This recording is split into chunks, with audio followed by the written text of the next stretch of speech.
Good evening, everyone, and I welcome all the esteemed faculty and the persons who are attending this webinar series. And this is a webinar series which we are holding now for more than 2 years. And this is 16th in the focused studies in breast cancer is what we are doing. We take up our topic and then we go threadbare into that. And we are seeing a lot of support from the faculty and also those who are associated in understanding all these things. The same series today we are going to discuss about the personalized breast cancer management on the basis of genomic assays. We see today that nowadays earlier any operable breast cancer used to get operated straight away. But now with more understanding about the biology and the genomics of the malignancy, that plays a very crucial role in the management of breast cancers, and not every patient of operable breast cancer undergoes surgery. To study more into this, let us start with the webinar. And I will invite Dr. Vaishali for the conduction of the further proceedings. Dr. Vaishali. Thank you, sir. And a very warm welcome to all the faculty members as well as the attendees.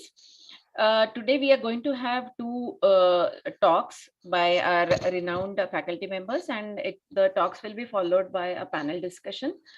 To go for the first talk, I am going to invite Dr. K. Govind Babu, he's a consultant medical oncologist at St. John's Medical College and Hospital, HCG Hospitals, Bangalore. He has been a former professor and head of medical oncology at Kidwai Memorial Institute of Oncology at Bangalore.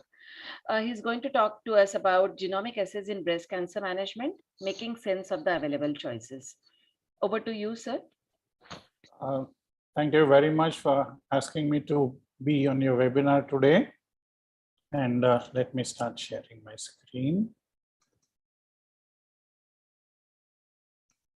So when I was asked to talk about this, I gladly accepted because I felt that I would be learning more than anybody else today.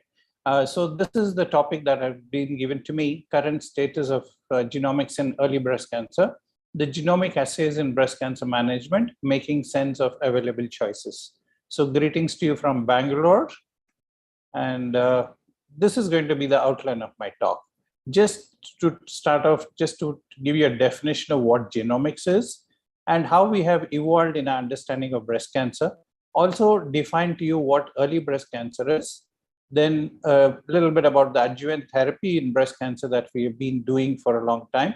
And from 1990 to now, how it has changed. A little bit about the various gene profiling assays that we have.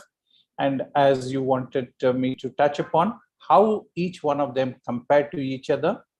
What are the guidelines that we follow generally say about this? And a little bit about just tumor profiling and some conclusions. So most of the gene profiling that I'm going to talk about is based on non-Indian, non-Asian populations. And one good one which we have for the Indian population is CanAssist.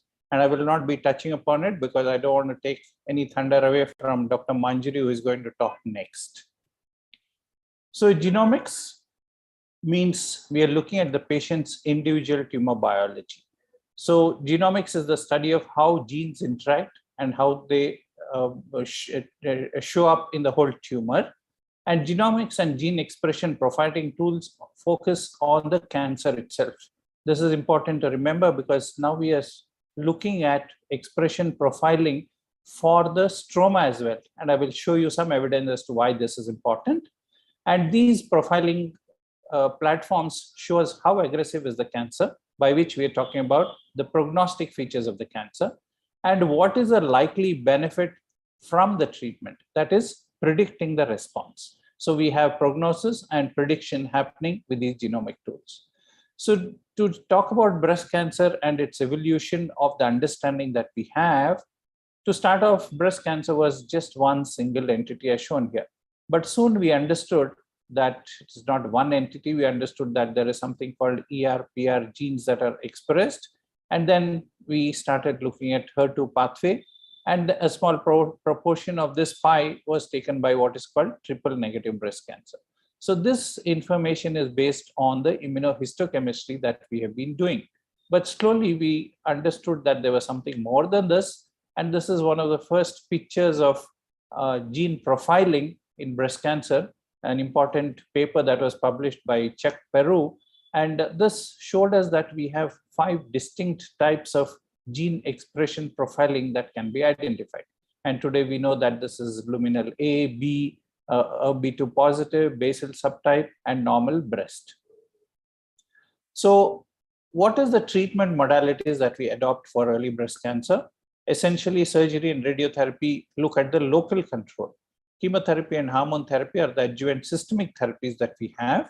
And the selection of the treatment is essentially based on the TNM staging that we always look at for our patients, the menopausal and the hormone receptor status. So this has been there for decades now for us to aid our treatment for early breast cancer. So what is early breast cancer? Generally, what is considered as early stage 1 and 2, that is T0 to T3 and N0 to N2. This has been arbitrary, but of great clinical utility. Now we need to understand that the response to adjuvant systemic therapy in breast cancer, early breast cancer, is affected by a complex interplay of factors. And that is why many of these patients, although considered to have early breast cancer, do fail in spite of the adjuvant therapy that we give them. So this was one of the interesting papers that was published in NEJM in 2006 by Bonadonna. And this was been a landmark paper which showed that CMF given for 12 cycles decreased recurrences in node-positive breast cancer. The EBC-TCG in 1998 showed that adding anthracyclines was superior to CMF. And the NIH consensus in 2000 adopted that anthracycline-based chemotherapy was important as adjuvant in early breast cancer. So treatment was based on the TNM stage, hormone receptor status, HER2 positivity or not, and importantly, patient preferences, the experience that we have had, the cost, and also the consensus statements. So NCI in 2000 said that any patient who has a tumor of more than 1 centimeter should have the advantage of adjuvant chemotherapy. So what does this do? Does it benefit? Yes, it benefits all. It does show benefit, but does it benefit all? No, definitely not. What about toxicity? Everybody has toxicity who receive this, and of course, all of them have this toxicity. So people started looking at something called the adjuvant 8, which looked at 10-year prognosis. And what this initially showed was to add the additional therapy or not for decision making. And what this clearly shows was that 61 out of 100 women who are alive are without cancer 10 years, 37 out of 100 women relapse, 2 out of 100 women die of other causes. So it clearly shows that we are over-treating a lot of women. So the routinely used clinicopathological parameters have been the tumor burden, which is by the tumor size, the lymph nodes, lymphovascular invasion, etc. And the biological, which is the intrinsic characteristics that we all use, ER, PR, HER2, Ki67, and the tumor grade. Now, if you look at the outcomes of adjuvant chemotherapy, as I showed you in the adjuvant online, you can have 4 distinct outcomes that are there when all patients with the same diagnosis. So patients could have benefit with no toxicity. That is excellent for us and for the patients. They could have benefit, but some toxicity. That is still acceptable. No benefit, no toxicity. I don't think we want to do that in spite of there being no toxicity. No benefit, no toxicity is a definite no-no. So this is what can happen hypothetically and even in real life to patients who get adjuvant chemotherapy. So how do we assess the risk in breast cancer? I've already told you about the classic pathological features that we have been using, but the new tools in the genomic era is the genetic profiling of the tumor. So are the routine parameters that are used sufficient for individualized therapy? Definitely not, because breast cancer is heterogeneous, be it clinically or biologically. And therefore, what we are doing now doesn't seem to be always right. Also, we need to remember that the clinical heterogeneity is driven by genomic variability in patients and tumors, and it is not a static thing, it is a dynamic thing, and it's a continuum of abnormal gene expression that are predicted, and that is why the tumorigenic phenotype is seen, and the variation in the sensitivity of tumors to treatment is seen. And these are all the parameters that we need to consider because it's a continuum process. So to treat or not to treat for any disease is based on the level of evidence. And for adjuvant, this level must be level 1 because we don't want to give them any toxicity and we need to give them only benefit or toxicity at the minimum. So just to look at how we have evolved in the treatment of breast cancer, it all started with surgery followed by chemotherapy. In the 1970s, it was the CMF era. In 1980s, we started using anthracyclines. In the 1990s, came in the taxanes. And we've been playing around with all these various combination of drugs as shown in the slide. But soon, as I showed you, we started looking at molecular portraits of the breast cancer tumors. And we soon realized that there were very distinct gene expression patterns, which were irrespective of the stage, by which I mean size, nodal status, that these pattern of genes were very, very distinct. And I've already shown you the first picture of this gene profiling. So this is from the Singh-Gallin consensus, the philosophy of adjuvant treatment tailoring. So from 1990 to 2005, we were looking at risk and responsiveness, and we tried to balance the two. In 2005, we started looking at responsiveness being more important. From 1990 to 2005, risk dominated the treatment selection that we made. So what I mean by that is I'll show you with these two examples. Both are 57-year-old ladies. The first one is a lobular carcinoma, strong DER/PR positive, grade 1 Ki67 less than 5%, 3 centimeter tumor, 1 positive node. So we would have given this patient chemotherapy, which all the guidelines say with various regimes. Whereas the same one with the ductal carcinoma, ER/PR negative, by which it is triple negative, node negative, would have still got the chemotherapy. So chemotherapy regime at this point of time was looking at targeting at the nodes because we realized nodes were an important prognostic factor. But from 2005 to 2010, responsiveness dominated the treatment selection. So this is actually showing you the simulation of the impact of chemotherapy. Again, as I mentioned, use of neochemotherapy drugs was definitely better, CMF over AC over CMF, and those better than no treatment. So where are we with adjuvant chemotherapy? We started giving adjuvant chemotherapy for any tumor more than 1 centimeter. And what this did was it decreased the recurrence by 25% with an absolute individual benefit of 5%.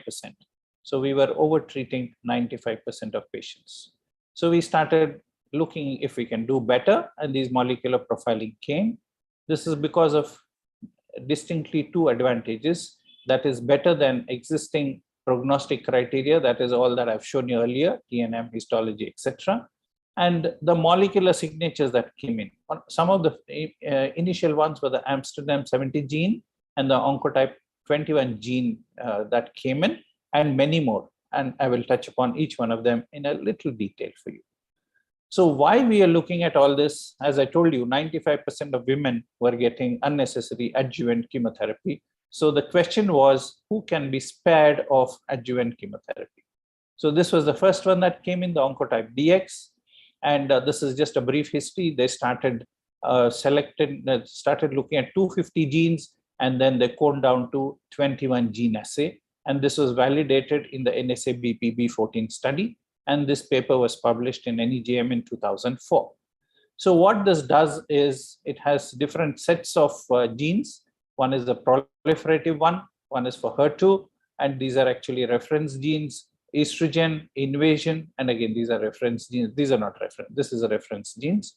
And they had a risk score, which is calculated based on all this. And they said that they would have a low risk if it is less than 18, high risk if it is more than 31, and intermediate risk if it was 18 to 31. And the important thing of Oncotype DX was that the tests were done in a very centralized lab and that allowed for more than 97% reliability. And this has processed over 400,000 samples from over 70 countries. So the clinical validation, as I mentioned, was from the B14 study. And as you can see here, the risk score and the survival were correlated. And again, this is to just show you that this was done in over 3,300 patients from several studies that are listed here. So the TAILORx was trial assigning individual options for treatment, which used the Oncotype DX. And as I've already showed you, the various genes that were seen. And this was from the NSABP B14 and NSABP B20. So this was what they did. For low risk, they gave hormone therapy. For high risk, chemotherapy. And for intermediate risk, they were randomized to chemotherapy followed by hormone therapy or hormone therapy alone. And the primary objective was to show that hormone therapy is non-inferior to chemotherapy followed by hormone therapy. So this is the schema, the Oncotype DX, which I've already shown you. And this was the risk scores that were there initially, but then they were corrected. And this was the different risk scores that they adopted. So this is just to show you the real world, how this has impacted. This is from Germany. And this was the pre-recurrence score and recommendation. So they had adopted 46% to get hormone therapy and 52% for chemotherapy. And once Oncotype DX was ordered, you can see that this increased to 71% here of the people that were initially 46 who were on hormone therapy. And again, the similar thing in chemotherapy, but not so much difference, 50-50 around. And again, showing you that a large number of women who would have otherwise got chemotherapy were given the advantage of just hormone therapy. A similar thing from the UK population as well.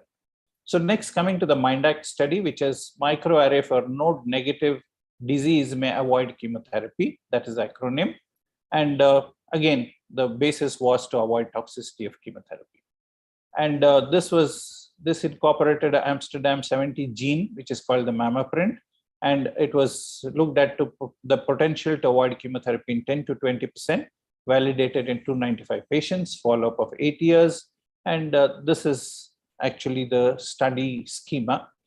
The low risk got no chemotherapy, the high risk got chemotherapy, and the intermediate or the discordant one were randomized to chemotherapy versus hormone therapy alone, as in the Oncotype DX and TAILORx treatment.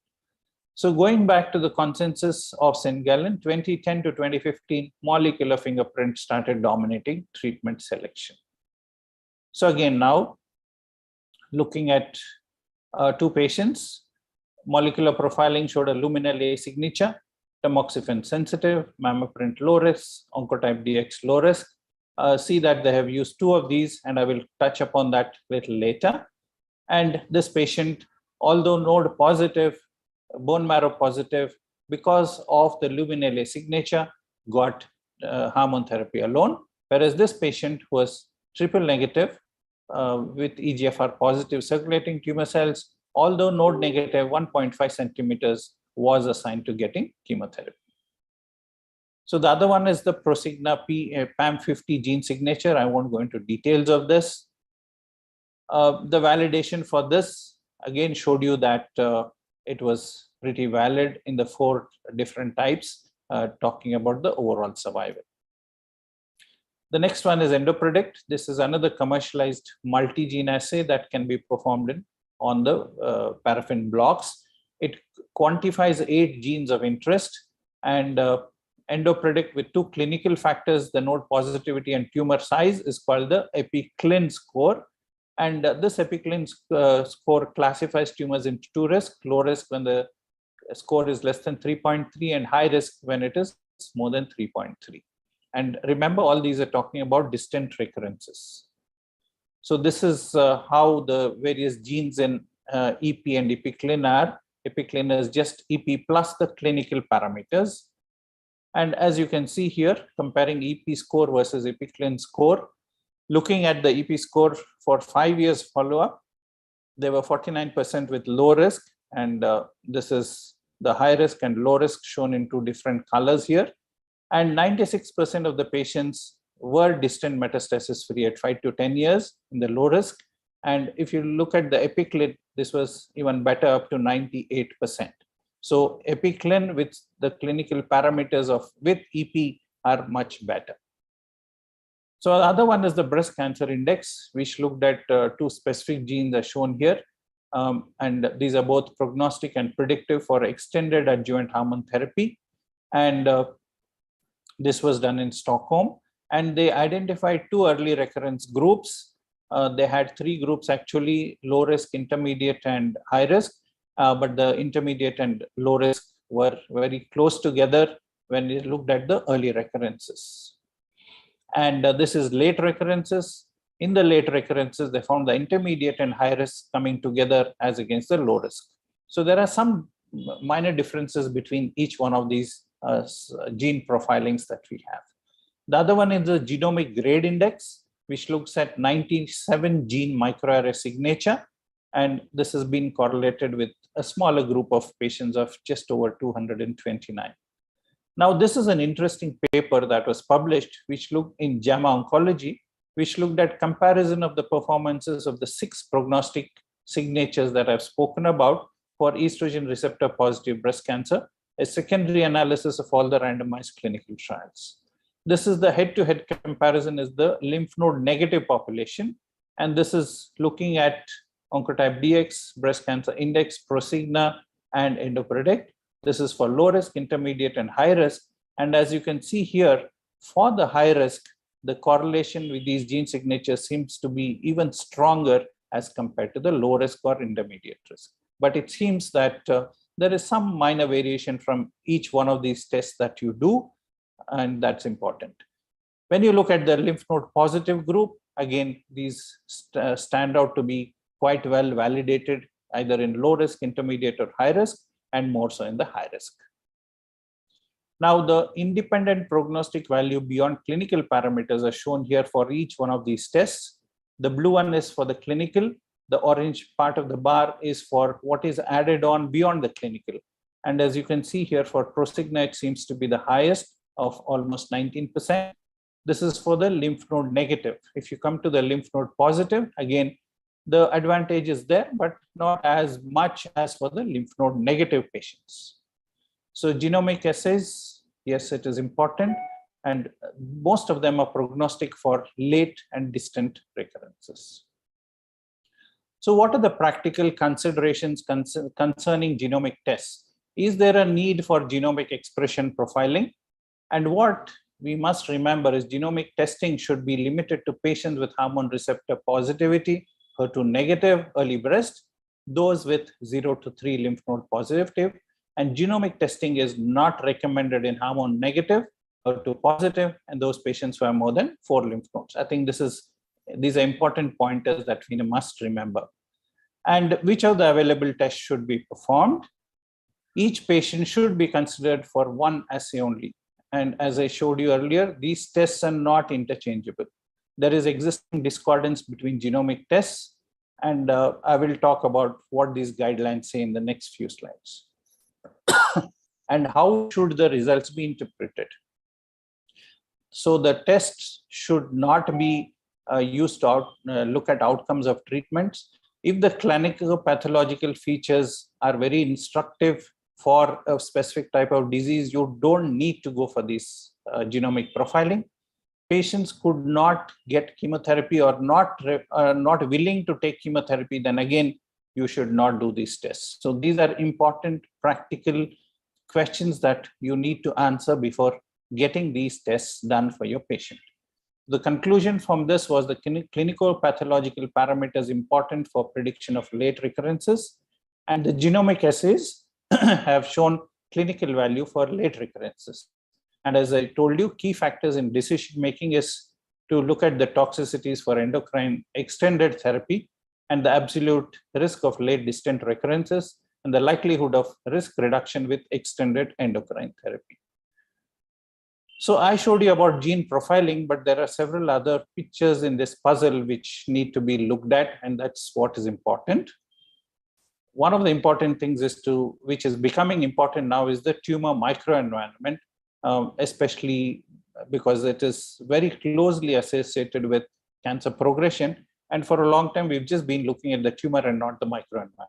So this is just showing you that people have started gene profiling the stroma, and they've shown that there are profiles very similar to what we look in the tumor, and they may have important clinical bearing on what you do. But as of now, this seems to be still in the research stage. So this is another very important paper, interesting one, which is published in February 21, which has looked at the various gene profiling tests that I've already spoken about. They actually compare each one of them. And this is a nice paper to actually get a glimpse of what is happening and how they differ from each other, or the commonalities that they have. So this table actually looks at which international guidelines recommends what, and I will summarize that again for you in the next slide. So ASCO, when we come to that, MammaPrint assay, which has shown a level 1 clinical evidence, may be used in patients with 1 to 3 positive lymph nodes at high rate as per the MINDAC categorization. An informed decision on withholding adjuvant chemotherapy due to the ability to identify a good prognosis population with potentially limited chemotherapy benefits. However, such patients should be informed that a benefit of chemotherapy cannot be excluded, particularly in patients with greater than 1 involved lymph node. So this is the ASCO recommendation. So what does ESMO say? ESMO, this is the latest guidelines. They consider MammaPrint and Oncotype DX as the first generation signatures, are as prognostic for ER positive, HER2 negative patients. Neoadjuvant chemotherapy is indicated if there's a high risk of score. And Prosigna and Edopredict are considered as the second generation signatures, and they're prognostic when evaluating the same group of patients with large tumor size and positive nodal status. So NCCN considers all gene expression assays in node positive disease prognostic, but it is yet unknown if these assays are predictive in patients with 1 to 3 positive lymph nodes. All gene expression assays have a level 2A NCCN category evidence, except MammaPrint, which has level 1 category. So as I've shown you the various gene profiling, each international guidelines have their own recommendations for each one of those. So it's important for us to remember this. Now, this is another interesting paper that was published in Scientific Reports in Jan 21, which said that prognostic gene expression signatures of breast cancer lack a sensible biologic meaning. So what they concluded was that these signatures, although are predictive for treatment, they try to extend it for explaining the disease etiology, but they seem to have failed. So that is the gist of this particular paper.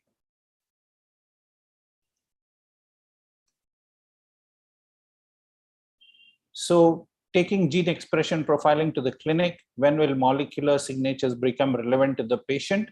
This was a paper which was published by Martin Picard and Christos. And what they said was the initial enthusiasm has been tempered by several contradictory results. Skepticism regarding this technology and reproducibility is very much evident with the clinicians who try to adopt it. So the US FDA has instituted what's called the microarray quality control. And what this control mechanism is doing is looking at 137 partners from 50 different academia and industry to see how best this can be adopted. And this is now in a phase 2 for further improvement. So to conclude, all gene signatures may be useful as functional readouts of the pathway activity. Gene signatures will be probably most useful in combination with gene type, ERPR, HER2, Ki67, and the clinical information. All predictive gene signatures need clinical validation in appropriate clinical trials. And as I've shown you, each gene signature is slightly different. We should not use them interchangeably, and that's an important thing for us to know. With that, I will stop and thank you very much. Thank you, sir. That was a very crisp and clear and wonderful presentation. And I'm sure all our attendees and the faculty members also enjoyed your talk. We'll be very delighted if you could stay on with us for the rest of the event. Sure. And With this, I would now like to request and invite Dr. Manjari Bakre to take the stage, and she's going to be talking on CanAssist, where does it stand vis-a-vis its global peers. She's a founder and chief executive officer of OncoStem Diagnostics at Bangalore. Dr. Manjari, a very warm welcome, and over to you.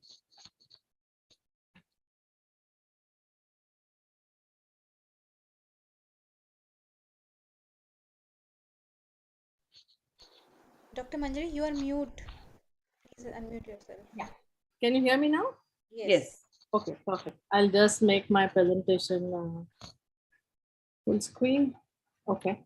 So thank you, first of all, Dr. Vaishali and the team. This is a really excellent initiative you have started, and it is indeed my pleasure to speak here. And I mean, first of all, at the outset, I would really like to thank many of the listeners today have actually contributed to development of made in India first ever CanAssist breast treatment prognostic test. I really appreciate the many hospitals who have worked with us in India and globally, and many of you are part of this, including Dr. Govind Babu. So without any further delay, let me get into the talk. The title of the talk is CanAssist breast, where does it stand with its global peers? So just as a brief introduction, as Dr. Vaishali said, I founded OncoStem Diagnostics in 2011 with the goal to develop a prognostic test, and which would be relevant for our patients with respect to biology and the patients that we see, as well as it should be cost effective, it should be easily performed, and that's why we chose IHC as a technology. I think all of you know that ICMR guidelines don't include the Western prognostic test into our treatment guidelines because of inadequate validation on Indian patients. And they've said that in so many words, that the clinical utility has not been showcased for our patients. And they say that primarily, as Dr. Babu also alluded to this, is, our patients are slightly different. They are premenopausal, median age is 48. They have a higher tumor burden at diagnosis and symptomatic detections compared to the Western breast cancer patients. So our problems, those are really our problems, that we see breast cancer in younger patients with node positive grade 3 high Ki67 disease. So I felt really that the requirement for our patient is really a prognostic test that is suitable for our patient, which represents the tumor biology of our patients. And there are multiple clinical papers written about tumor biology is more important than anatomy, including ASCO CEO Dr. Cliff Hardis. So what is CanAssist breast? CanAssist breast is a test that is developed on Indian breast cancer patients' tumor tissues. It is an immunohistochemistry-based test. We look at 5 different biomarkers. With the immunohistochemistry is performed on automated Roche's Ventana machine. The immunohistochemical gradings of those, along with the 3 important clinical parameters, tumor size, tumor grade, and node status, gets into our machine learning-based artificial intelligence support vector machine-based algorithm, which is developed by our statistician based in the US. And that gives us a risk score on a scale of 0 to 100. The cutoff is at 15.5. So if the patient's CanAssist breast risk score is 15.5 or lower, she is considered as low risk for cancer recurrence, and typically 70% of them fall in this category, and they could avoid chemotherapy. On the contrary, if the risk score is beyond 15.6, patient would benefit. Patient has a higher risk of distant recurrence, and the patient would benefit from taking chemotherapy. CanAssist breast now has been validated on close to 4,000 plus patients in multiple studies in India, US, and multiple countries in Europe. The CanAssist breast has a high accuracy of 95% negative predictive value, which is comparable to the Western test. The patent for the 5 biomarker is granted in multiple geographies. We have several peer-reviewed scientific publications to describe the data that I am talking today. But more importantly, what are the biomarkers we look at in CanAssist breast? We often get this question: are these ERP or HER2 Ki67? And so I would like to just briefly go over this. The 5 biomarkers we look at are really involved in various events, various steps involved in cancer progression. Cancer begins in the duct, and how it spreads from the duct via multiple steps, whether it is EMT, loss of cell addition, invading the vessels, and finally doing MET and then building chemo resistance. All of these steps are critical for the tumor to grow and metastasize. And these are the 5 critical biomarkers along this line: CD44, 2 cadherins, and 2 ABCC transporter proteins 4 and 11. And we now zoomed down on narrowed down on them after looking at about 40 different biomarkers. All of this data, the development of the paper, of the CanAssist BRIS algorithm, analytical validation, and clinical automation of this test has been published. Coming to clinical validation of this data of CanAssist BRIS, as I mentioned, we have done 18 clinical studies across the globe on close to more than 4,000 patients, multiple 12 different sites in India, and forever thankful to all of them and the European sites who trusted in a test that is developed far away from their own countries and gave their precious tumor tissues, and 3 different sites in the US. And CanAssist BRIS has been shown to work across different ethnicities across the globe. This is again, once again, published in multiple publications, and we have links to all of them, which I can share. Now, getting actually into the data, CanAssist BRIS essentially segregates the early stage hormone receptor positive, HER2 negative patient into actionable risk groups: those who have a high risk of distant recurrence and those who have a low risk of distant recurrence. In initial data is all about distant recurrence in 5 years from diagnosis. Here, there are 2 Kaplan-Meier survival graphs. One, the one on the left is patients treated with chemotherapy and endocrine therapy, and on the right is patients treated with endocrine therapy alone. As you can see in both the curves, CanAssist BRIS is able to segregate the low-risk patients, the blue line, from high-risk patients in a statistically highly significant manner. The low-risk patients do enjoy an improved distant metastasis-free survival of 94 to 95%. One would argue that in these patients, there is a chemotherapy benefit. Therefore, we did a subgroup analysis where only endocrine therapy patients and patients treated with endocrine therapy were looked at. CanAssist BRIS is able to segregate them in a statistically significant manner as well, indicating that CAP-based risk stratification has an NPV of more than 94%, and the risk stratification is unaffected by chemotherapy. What about the node negative patients and the node positive patients? These are once again, our issues that we face. So we looked at both these cohorts separately, sub-cohorts of the total data set. As this slide showcases the CAP-based risk stratification in node negative patients. Once again, whether the patients were treated with endocrine therapy or endocrine therapy alone, there are 2 distinct, statistically significantly separated risk categories: low risk and high risk. And I would really like to draw your attention here that even in node negative patients, there is a 10 to 18% patients who are actually at high risk for cancer recurrence. And CanAssist BRIS was able to find these patients because given that they're all hormone positive, HER2 negative, and node negative, the tumor biology is the significant factor in segregating these low risk patients from the node negative patients. Moving on to node positive patients, which is what we see more often in the clinics, T2 tumors with 1 lymph node positive patients. So when we look at node positive patients, once again, CanAssist BRIS is able to, we are talking about N1 disease, 1 to 3 nodes, and this includes T1s and T2s. So patients who were treated with chemoendocrine therapy, as well as patients who were treated with endocrine therapy alone, in both of these patients, CanAssist BRIS was able to segregate the low risk from high risk statistically very highly significant manner, indicating CanAssist BRIS is also useful in node positive patients, and they do have a improved DMFS. The low risk patients have an improved DMFS of 92 to 91% depending on the treatment as compared to the high risk patients. Moving on to young patients. This is again one of our problems that we do see patients who are under 50 and diagnosed with breast cancer. So we looked at how does CanAssist BRIS segregate patients who are under 50 versus over 50. And as you can see here, patients, CanAssist BRIS can segregate both sets of patients in a statistically significant manner, about similar proportions as well, 70:30. And the low risk patients do enjoy, have a good DMFS of 93 to 94.5% distant metastasis-free survival. What about the clinically low risk patients? I remember somebody asked us this question in one of our CMEs, and therefore we specifically looked at all of these patients who are considered clinically low risk. all of these patients have been treated with endocrine therapy alone. They include T1 node negative and T2 node negative. So these patients in retrospect were spared of chemotherapy because they were considered clinically low risk. However, CanAssist is able to find 7 to 9% patients who are at actually high risk for recurrence and have recurred because they did not get chemotherapy. So it is possible that CanAssist could have, if it was done on these patients, they could have been classified as actually as high risk and would have benefited from chemotherapy. So this is the point I would like to stress to showcase that CanAssist, because it looks at 5 biomarkers which are really relevant for tumor metastasis, it is able to find the aggressive tumor biology even in the otherwise clinically low risk patients who could be missed from giving chemotherapy.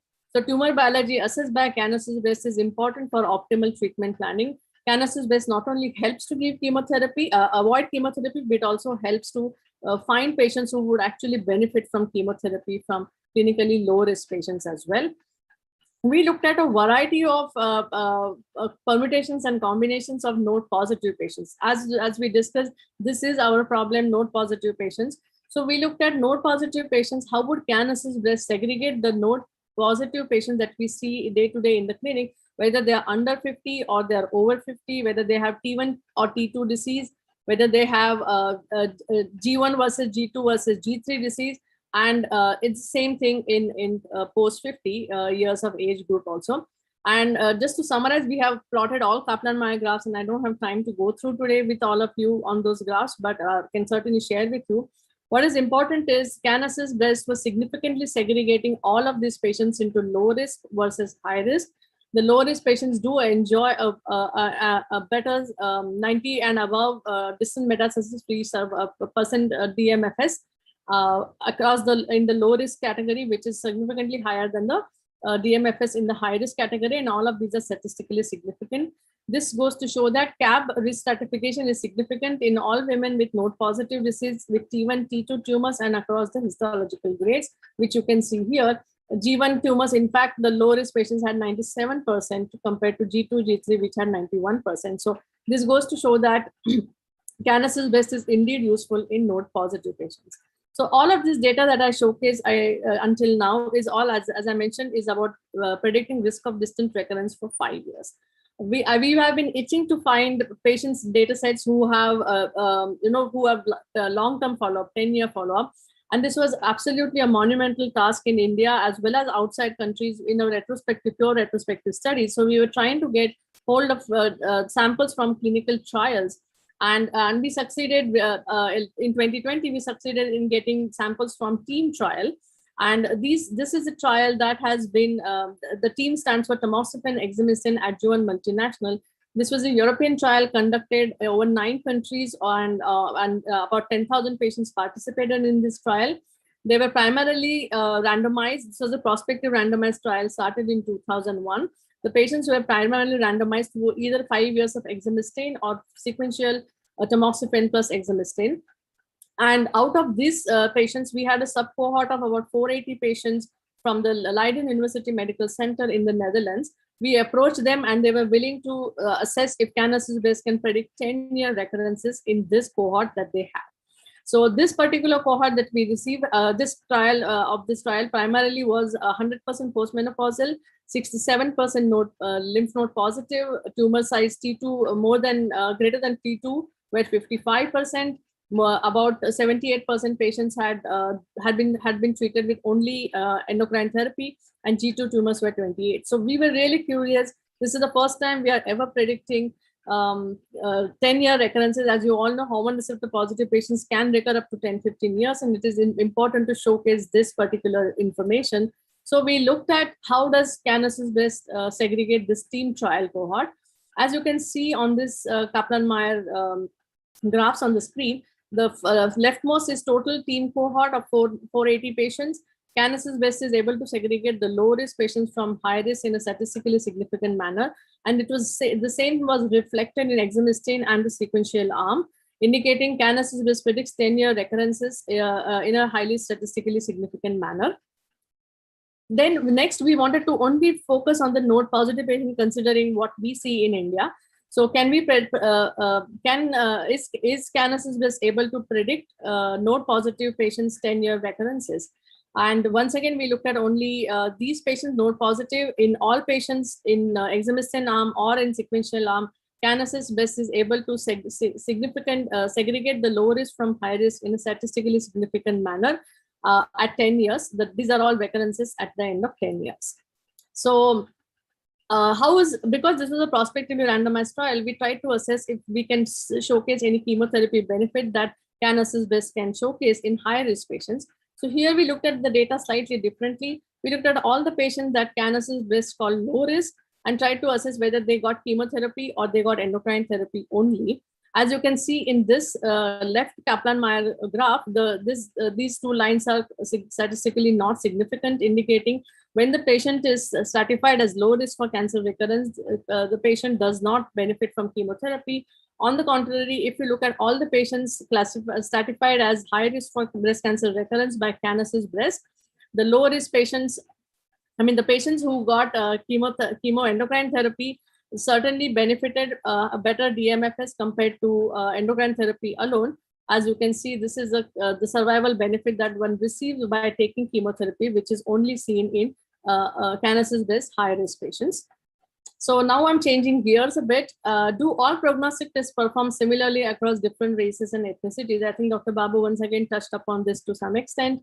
Mama print has been shown to work differently in Asian versus European population, where in Europe they would do 60:40, low to high. In Asia, they had been shown to do 80:20, high to low. So this was an eye-opener, as well as Kathy Albane recently in JNCI published a post hoc analysis of Taylor's trial, where it has been shown that Black and non-Hispanic women had worse IDFS, OS, DRFS, DRFI compared to whites and Hispanics, and they had a higher hazard ratio in the overall as well as in RS 11-25. Indicating the same, the test is not working is the same as in whites or whites versus Hispanics versus Blacks. Dr. Purvish Parikh had conducted a survey of our medical with our multiple oncologists, experts in India on this subject, and do ethnic geographic variations have a significant impact on biomarker tests? And majority, about 74% of these oncologists think that biomarker test results cannot be applied globally without validation data on the respective patient population. Given this background, we were curious, how does CanAssist breast segregate? Do we see a racial, do we see a difference in its segregation based on race or ethnicity? So we looked at the Indian cohort and the Caucasian subcohorts separately. And as you can see in this 4 Kaplan-Meier graphs, the NPVs, the DMFS of the low risk patients, whether they were treated with chemoendocrine or endocrine alone, are very similar, indicating that accuracy of CanAssist breast is same in both in Indian as well as Caucasian patients with similar risk proportions as well, about 70-30 in chemotherapy treated and about 80-20 in endocrine therapy alone. This data once again is published recently 2 months ago. Now changing gears again, moving on to comparison of CanAssist breast with multi-gene tests, where do we stand? So we did a head-to-head comparison of CanAssist breast in node negative patients with Oncotype DX. And out of in this comparison head-to-head study, about 83% of the cohort was called as low risk by CanAssist breast. This is a head-to-head study with about 110 patients, and Oncotype DX called 90% patients as low risk. We tried to assess how many patients who are low risk in Oncotype also were low risk by CanAssist breast, and that concordance is 83%. If you remember the Optima prelim trial where Oncotype was compared with MammaPrint, ProSigna, EndoPredict, and many others, the maximum concordance that they saw in the low risk of Oncotype with MammaPrint was 83%, which was 72%. So we certainly have a really good concordance with Oncotype DX on the low risk category, where patients were spared of chemotherapy and both tests agreed. With respect to accuracy, CanAssist breast is once again very comparable to Oncotype DX in the total cohort. You can see the NPVs in the endocrine cohort, endocrine therapy alone cohort, as well as in the node negative cohort. So this goes to show that they have an excellent concordance. Both this CanAssist breast and ODX have a good concordance in low risk stratification. Just to give you a little bit insights on the way with the latest RS cutoffs, 0 to 10 cutoff of Oncotype DX RS, when we looked at CanAssist-based risk score comparison, 92% of this risk score fell also in CanAssist-based low risk. Between 10.1 to 16 RS, 78% fell in our low risk, CanAssist-based low risk, and between 16.1 to 25 RS, about 81% patients fell in the CanAssist-based low risk, indicating once again that there is good concordance between the two tests. How about performance of CanAssist breast with when we compare with Oncotype DX? Now we are on that subject. How does it compare with node positive recently concluded trial RX Ponder? At 5 years, the data is out. So we looked at comparison of team trial, which was prospective randomized, although it was previously completed, to compare with RX Ponder data. So if you look at the 5-year data of the team trial, in all node positive patients, CanAssist breast has the lower risk patients have a DMFS of 94%, and in the total cohort as well as in the exemestane cohort, it was 96% improved. So this goes to show that CanAssist breast is able to compare with RX Ponder, and why I say that is because as per RX Ponder data, the IDFS of Oncotype DX at 5 years was about 94 to 96%, which is very comparable with what we have seen here, indicating, and this is in their RS 0 to 25 risk scores of 0 to 25 in postmenopausal node positive disease. This is why we think it is comparable to Oncotype DX in the node positive patients as well. What about comparison of CanAssist breast with MammaPrint? So we once again did a head-to-head comparison with MammaPrint, and as you can see here, CanAssist breast called 67% of the cohort as low risk, which MammaPrint called 55% as low risk. And between the two low risk cohorts of CanAssist breast and MammaPrint, there is 85% concordance in the low risk category, and all of them were spared of chemotherapy and had good outcomes. So this is so far the story with CanAssist breast and the data. But in reality, how is CanAssist breast helping our patients? So CanAssist breast development started in 2011, and we were ready with all the accreditations and validations in 2016. And CanAssist breast has been in clinical use since 2016. So far, about 300 oncologists across India, Turkey, UAE, Sri Lanka, and Bangladesh have used CanAssist breast in close to 2,500 plus patients. About 71% of them are low risk for cancer recurrence and have avoided chemotherapy, leading to savings. The data of patients that we have followed up till now who have finished 5 years showcases that the NPV is on par at what was predicted using retrospective study at 95%. It is heartening to see that private and public insurance companies are taking a note of CanAssist breast, and it is indeed reimbursed to patients by multiple insurance providers and payers. And these are really 3 of our patient case studies that I would like to showcase. How would you treat these patients? This was a patient, Mrinal, all names changed, 31-year-old lady who was recently married and wanted to have a baby and was diagnosed with stage 2 disease, T2N0, 40% P67. Her options were, her options, and she wanted to have a baby very right away. With this disease, with considering her age, she would have got standard therapy for any patient of that age, which is surgery, radiation, chemo, and endocrine therapy. However, the treating clinician advised her to have CanAssist breast done, and her tumor was indeed at low risk for cancer recurrence. So she conceived. She was allowed to have the baby first, and then put on the endocrine therapy after the delivery, and she is doing fine today on endocrine therapy, a mother of almost a 5-year-old baby. This was another patient, Jessie, 36-year-old, who did not want chemotherapy. Again, she had T2N0, 16% P67, double positive, histologically grade 1. Once again, she would have probably got all of these modalities based on age, but CanAssist breast came to her rescue. She was low risk for cancer recurrence. Clinician avoided chemotherapy, and she is doing fine today. We have many of our patients giving testimonials to us. This was another patient, 56-year-old, and all of these testimonials are on our website. T2N0 disease with grade 3 and 30% P67. Once again, her dilemma, she wanted to avoid chemotherapy. She was hesitant about chemotherapy. CanAssist Best showcased low risk for cancer recurrence, and she is doing well today without chemotherapy. So what do oncologists say about CanAssist Best? Many of them do have this opinion that this is a significant breakthrough for breast cancer patients in India. It is made in India test, so everything is in the Indian context by multiple oncologists. I'm really happy and really heartened to see that many of you are actually presenting about CanAssist Best data in multiple conferences. Dr. Dev, Dr. Bapna, Dr. Babu, Dr. Somashekar has presented, Dr. Rajiv Kumar, and I'm missing some names here, but there are many of you who are really talking about CanAssist Best, and I'm forever thankful to all of you. Oncologists in Turkey are also finding CanAssist Best being useful. We can prevent many patients from receiving unnecessary chemotherapy. Many of the oncologists are speaking along these lines.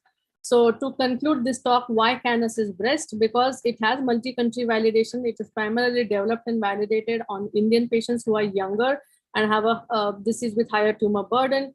It is an affordable innovation, priced 4 to 5x lower than competitors. It uses cutting-edge AI ML-based algorithm and has a potential for targeted drug development.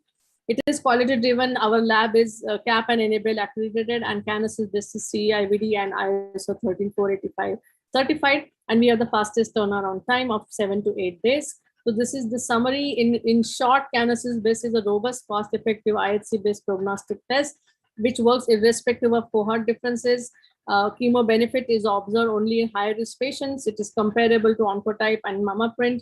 It does far better job than P67 and Luminal AB, which I didn't have the time to go through, but can certainly provide that. Early data showcases CanAssist Best has saved 71% from patients from chemotherapy, and patients are doing well. They have given testimonials as well. And it recently has been shown to predict 10-year recurrences via team trial. So in short, CanAssist Best is our solution to our problems where breast cancer is different from that of the West. So thank you all for your, these are our publications. Thank you all for your attention, and have a great evening. Thanks, Dr. Manjari. That was indeed a very wonderful presentation, and would be happy to request you to stay on with us in case it is convenient for you, because we are now next going to have a practical issue-based and case-based panel discussion. And I'm sure we will get further inputs from our esteemed panelists regarding the practical aspects of genomic assays and where to apply those. So for moderating the panel discussion, I'm going to invite Dr. Arun Kumar Goyal, who is the Senior Director of Surgical Oncology at Max Super Specialty Hospital, Vaishali and Patparganj. And to join him is going to be a young and dynamic medical oncologist from Max Hospital again, Dr. Safalta Bagmar. She's a senior consultant at Max Hospital, Vaishali. Over to you, Dr. Goyal and Dr. Safalta. Thank you, Dr. Vaishali. Can we have the panelist slides? It's a pleasure to welcome the esteemed faculty, the panelists. We have first Dr. Hemant Malhotra, who's Director of Oncology Services at Shri Ram Cancer Super Specialty Hospital and Professor and Head Medical Oncology at Mahatma Gandhi University, Jaipur. He is well known to all of us in the oncology community. Dr. Neeta, has she joined? I couldn't find her in the...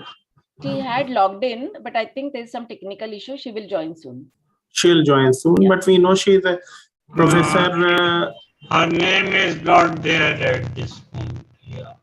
Sir, she had logged in. Okay. Yeah. Sure.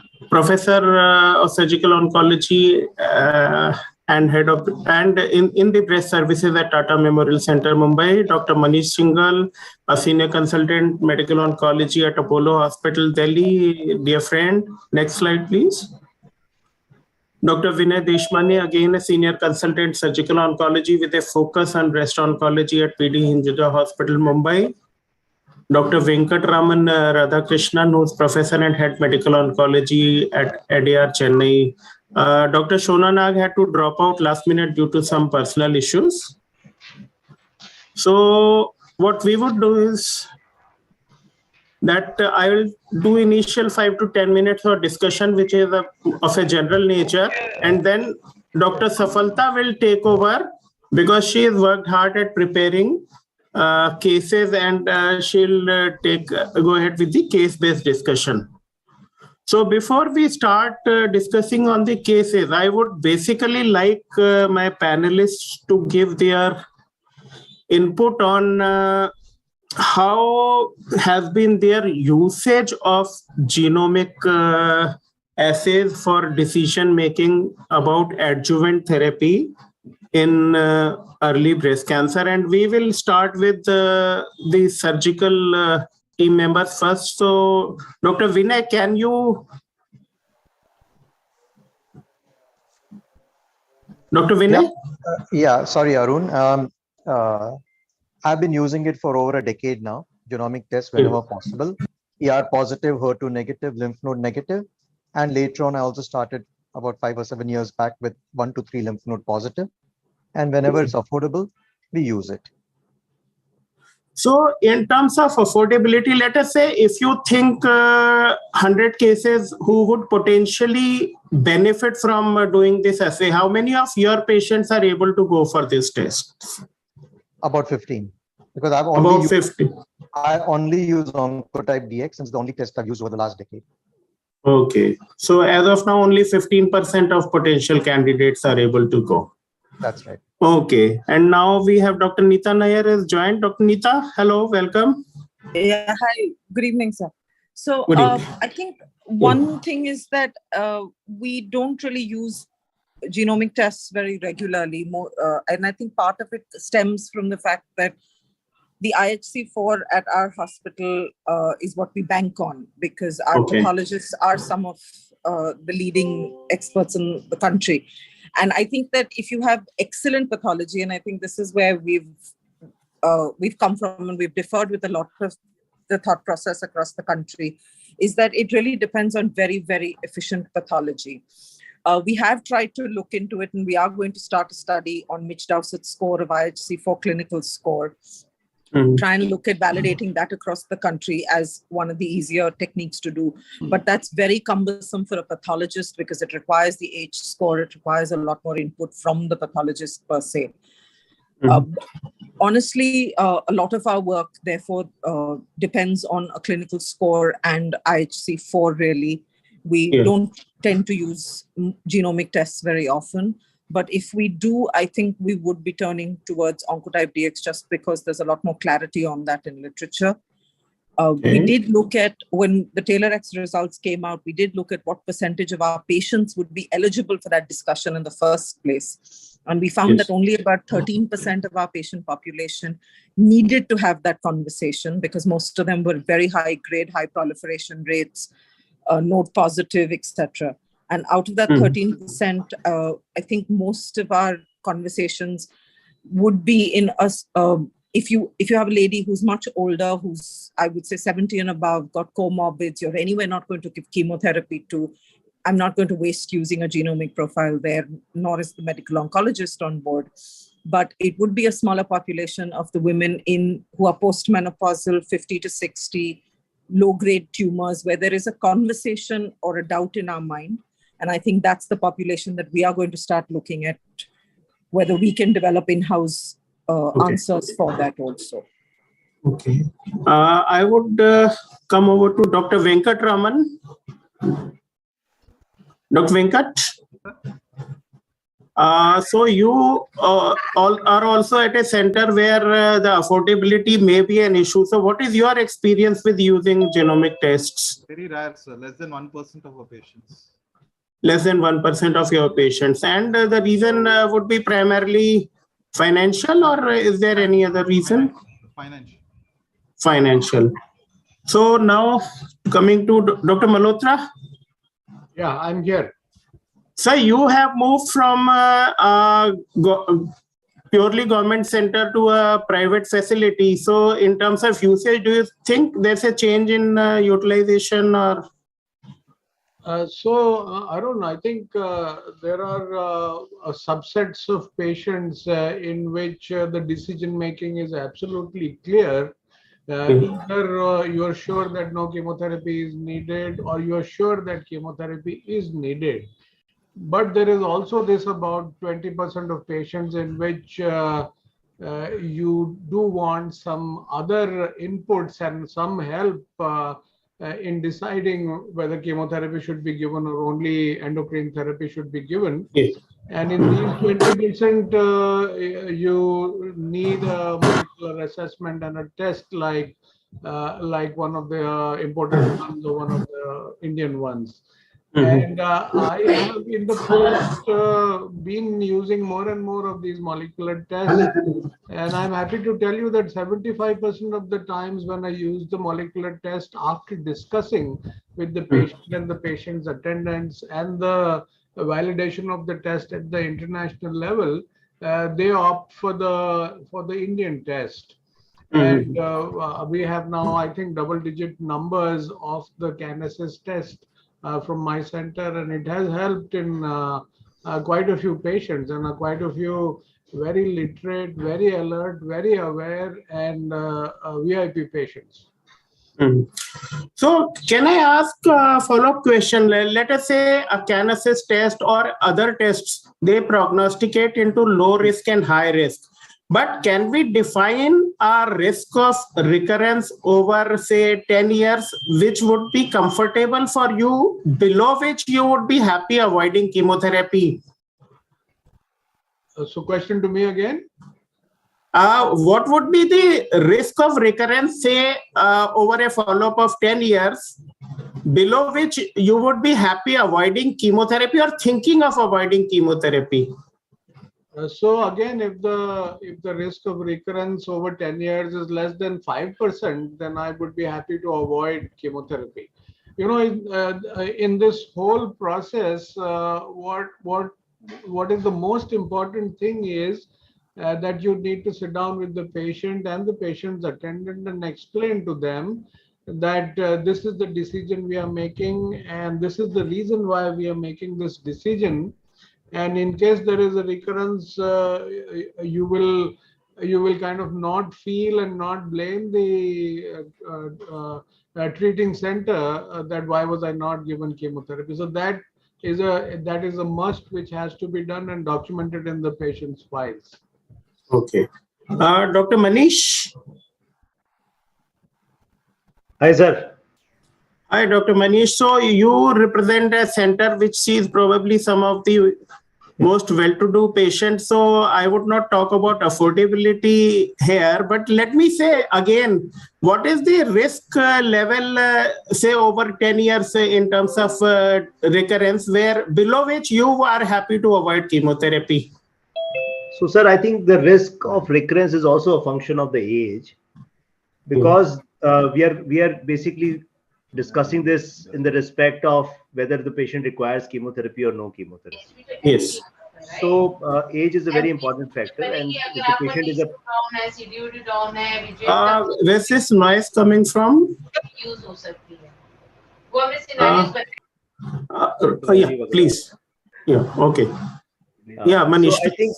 So I think it is very important that we understand that age is a very important factor. As such, even from the TAILOR study, we have seen that the benefit of chemotherapy still holds true for those who are premenopausal or less than 50 years of age, as compared to those who are more than 50 years of age, for the same recurrence score of between 10 to 25. So it's a function of age also, and usually the acceptable risk of recurrence, wherein one can avoid chemotherapy for a post-menopausal woman, is less than anything less than 10% or up till 10%. Then we can avoid chemotherapy, and this comes from the Berry et al. Data set, which show that the benefit of chemotherapy is about 11% risk reduction. 11% risk reduction for postmenopausal, which is about 30% risk reduction for a premenopausal woman. Then we can continue to argue that that benefit is because of the ovarian suppression effect of chemotherapy and so on and so forth. But usually 3% is the absolute benefit, even if the risk of recurrence is 10% for a premenopausal, and we assume that 30% is the risk reduction. 3% is the absolute benefit for a premenopausal woman, whereas 11% for 11%, if the 10% is the risk of recurrence, 11% would mean 1% benefit, absolute benefit for a postmenopausal woman. So 10% is the ballpark figure for a postmenopausal woman where the risk of recurrence is acceptable, and you can do away with only hormone therapy and avoid chemotherapy. So age is an important factor to be considered when talking of risk of recurrence. So you would consider a 10% as a reasonable. Now let me ask you another thing. We have the data from various different profiles available, and all of them say that patients who are otherwise considered low risk, say a percentage of them get classified as high risk after the testing. So do you use the genomic test also to have confidence in your decision when you have decided that you don't want to give chemotherapy without a genetic test? So you would offer a genomic test to every patient who is going to be without chemotherapy, or do you only use it for avoidance of chemotherapy? I think it's both ways. It's not just one way, although it is mostly done for patients who are relatively low risk, and you would really want to know whether the patient requires chemotherapy as one of the methods for risk reduction.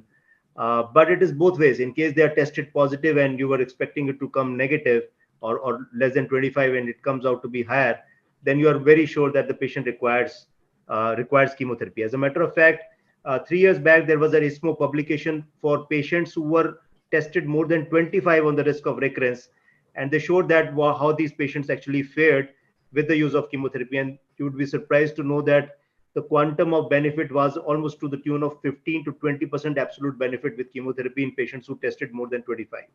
And this was a part of the study of the TAILOR-X only. Thank you. Dr. Vinay, can I ask you something? Say the decision for adjuvant chemotherapy has to be taken. So do you think a surgeon should be the person who should be deciding about the need for a genomic test or ordering the genomic test, or we should sort of leave it to the medical oncologist? Would you like to give your opinion on this? It's a slightly controversial thing I'm treading on. No, not at all. I think anybody who's qualified to and knowledgeable should be doing it.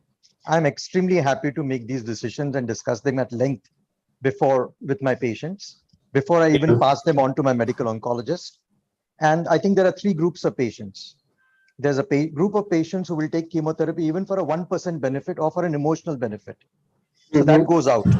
There is one group of patients who, irrespective of anything, is not willing to consider chemotherapy. So it's the one which is sitting on the fence. Secondly, I want to say that for each of my patients, we do the NHS Predict. And with that, when we're counseling the patient about chemotherapy, everybody gets counseled. And whoever wants to go for chemotherapy and to discuss chemotherapy even more goes ahead. I have also, just like Manjari showed, we have compared our Oncotype DX results with the NHS Predict. And a year back, we presented at San Antonio. And we've got the same 83% concordance, which means that I have a free test, which is available on the net, which allows me to discuss the absolute benefit of chemotherapy in a given patient without even going through this cost. The other thing was, I said 15% of all my patients, but approximately in one of the hospitals I work, at least 50 to 75% of my patients can easily afford this test. Yeah. So the reason I'm asking this is that may I say something? Sorry. Yeah. Hi, this is Neeta. So Dr. Vinay, just in reference to the Predict that you brought up on the NHS, we actually decided to look at an Indian validation of Predict, and we evaluated it over 3,000 patients treated at TMH. Unfortunately, or maybe fortunately for that matter, Predict over predicts for the benefit. So I would think that we haven't been able to validate it because it over predicts, but what it does help us with is if it's telling you that this patient needs chemotherapy, that's not necessarily a patient that's low risk for sure. So you're quite right, but it's quite, if you go into all the details of NHS Predict, it does over predict in some, especially in the young. Yes. It's been shown. So that you have to be aware of these pitfalls. But like you said, I mean, the minute you see a clinical report today, you know which way you are actually veering. So you have an idea. What do these tests do? Now you have a test which is an algorithm on the net, which is freely available to anyone and everyone. And you have a beautiful bar diagram. You show a dumb person also can understand that this is the benefit you're getting with surgery. This is the additional benefit you're getting with chemotherapy. This is the additional benefit you're getting with hormone therapy. That gives them a concept. In addition, then you can do the genomic test. And the most interesting thing, Neeta, is no one has shown that the genomic is better than the NHS Absolutely. I was just going to say that. Is that what is the benefit over and above that? I think is where we still need to support. Dr. Vinay, why I brought this question of ordering is because let us say certain decisions are taken after the results of the test are available. And suppose the medical oncologist, the decision making is not in the same direction that you think. Have you come across that situation? Because the results may be in the intermediate category. Arun, you need a team approach to everything we do in today's era. So you need a medical oncologist who thinks similarly. And if he doesn't, you must also give him some respect and listen to him. So that's the way I work. So even if I feel strongly about something, but my medical oncologist turns around and says, well, then I would really consider it. And frankly, in my sort of practice, the patient actually comes to me. So even after they go back, I always say my medical oncologist gets the patient on a platter. All they need to is put in the drip, they're counseled. Most of the times, even for the side effects, they come back to us because we talk so much to our patient and counsel them on a routine basis. But yes, I respect my medical oncologist highly. If they feel somewhat differently, I definitely consider it and ask my patients to consider. Okay, then I think I'll hand over to Dr. Safalta now to go ahead with the cases. And if I feel there's something I need to chip in with, I'll do. Dr. Safalta, please go ahead. Thank you, sir. Sometimes we feel like it's very easy to take decision in some patients, but there are patients in which we are really stuck up. And there are multiple discussions in the tumor board. And when I looked up to the panelist and I was like, I'm too small to discuss this topic with so much esteemed panelists. So these are the real life cases which we have discussed. We are having the report, oncotype report of these patients, and actually I want the answers from you. What to do with these patients? The case case one patient. This is 45-year-old lady who is premenopausal and had invasive ductal carcinoma, which is grade 2. The tumor size was 1 centimeter with the strong ER/PR positive. Ki67 was just 10%. So the stage of the patient is PT1BN0. So what you would do with this patient? Whether you will offer adjuvant chemotherapy or any genomic assay. I would like to ask this to Dr. Manish. Hello, sir. Dr. Manish. Hi. Hi. Actually, I was talking. So the case is in front, or Dr. Venkat, please take up this case. What happens really in our hospital, because we don't have access, patients can't afford the genomic testing. So this is premenopausal. We would give 4 cycles of docetaxel cyclophosphamide because we can't identify the one third of patients who would be high risk. So and these patients have a very long life to live. So we don't want to feel guilty that you just put them on hormones and then come back after 2-3 years with metastatic disease. So we would give 4 cycles of docetaxel cyclophosphamide. Avoid anthracyclines. Based on the US oncology data, we would play it safe. Yes, if the patient can afford genomic testing, we would offer, and based on that, we would take our decision. But in the real world, it's 4 cycles chemotherapy, docetaxel. Yeah, definitely, I'll agree with it. Dr. Vinay, what you would be doing with this patient if she comes to you? Exactly what I said. I mean, this is one of the type of patients who may avoid chemotherapy. She's a luminal A, 1 centimeter, strongly ER/PR positive or to negative. We would do the NHS predict, also discuss it with her, ask her if she wants to go in for chemotherapy, it's up to her. If she wants to go in for the genomic test, it's for her. Or if she, based on the our discussions with her, as well as the NHS predict benefit, let's say you get a 3%, 4% benefit on that. It's up to the patient. As I said, even for a 1% benefit, if she wants to take the chemo, she's welcome to. So, and if she can afford a test, then that's what she'd go for. 100% I'd give it. Yes, we have already discussed this thing. Now, in the TAILORx trial, it was shown that the patients who are having risk score of 11 to 25, clinical risk, whatever the size of the tumor, but the age is the factor which actually predicted whether the patient will benefit with chemotherapy or not. This patient, our patient is 45 years of age, and if we are not having any facility, any like patient is not affording and we are not able to give anything, we can vouch upon this age group that we can give some sort of chemotherapy, and I fully agree that TC is one of the good option for this patient. And then, but what we want, actually what TAILORx trial suggests, like less than 50%, 50 years of age, there are 15% of the patient who have low risk, and there are 15% of the patient they have high risk as well. So, and look onto this, the patient who are having clinically low risk, like our patient is having clinical low risk, so 5% of this patient can have high recurrence score. So clinical low risk, 5% of them can have so whenever we get chance, we can advise uh, uh, risk genomic assays in this patient. And another thing, then when we do the exploratory analysis of the patients who are having intermediate risk score, that is 11 to 25, here also we can see that there are low risk patients who have this 21 to 25 score. That means another 15% of the patient. So these are the patient who will actually benefit. The patient is low risk, who is having age less than 50 years, and 20% of these patients can benefit with chemotherapy. So yes, if the patient is affording, we can certainly go ahead with the thing. If the patient is not affording, and we can explain the risk, and then we can decide accordingly. So how to decide which test to be advised? So I'll ask this question to Dr. Neeta, please. So I think we've had enough discussion actually Yes, on that actually topic. we had So, enough discussion on this thing. yeah. So, like most of us, I think a large proportion of us still continue to use Oncotype DX just because it's necessarily the most validated. There is growing interest with CanAssist. Yes. I think we still need to see some more validated, larger data from CanAssist for it to be freely used by the Indian patients.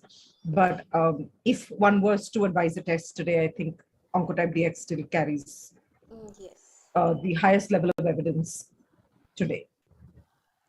So we have already discussed all these points, and Oncotype DX is the only one which predicts as well as prognosticate the use of chemotherapy in the patient.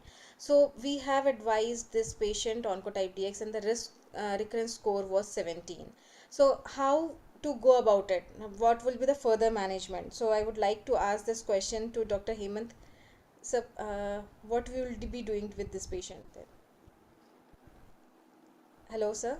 Dr. So, Hemant. yeah, sorry. So I think, like to go back to your first question, if I were to address that, I think this is the perfect patient in which risk assessment by a molecular test should be done. You could do it by any one of the means available, and in that I include the Indian test also. We have a peculiar situation in our state in Rajasthan. We have certain patients which are covered by the government insurance scheme. We call it the Chiranjeevi Yojana. They don't cover these molecular tests, either the Indian ones or the foreign ones. For those patients, premenopausal patient, I would do what Venkat has suggested. I would give her 4 cycles of combination of docetaxel with cyclophosphamide, try and avoid anthracycline. And for the affording patient, I would get a test done, and then, if I have a recurrence score like this, then I would opt for some chemotherapy. My choice of chemotherapy is, 4 cycles of AC followed by taxane. So that's what I would do in this patient. So we have seen that the patients who are having risk score of 17, that is 16 to 20, there is only 1.6% benefit in these patients, that is freedom from recurrence of breast cancer at distant site. And then when we look upon to the clinical risk, here we can see this, our patient is having a lower clinical risk, that is 1 centimeter and 10% Ki67. this kind of patient, they do not benefit with chemotherapy. While if the patient would have been like more than 3 centimeter or grade 3, in that case probably this patient was had the benefit of chemotherapy, that is 6.4%. So what you would do if you have the same risk score and the patient is more than 52 years of age? So Dr. Manish, hello, Manish, Dr. Manish, are you there?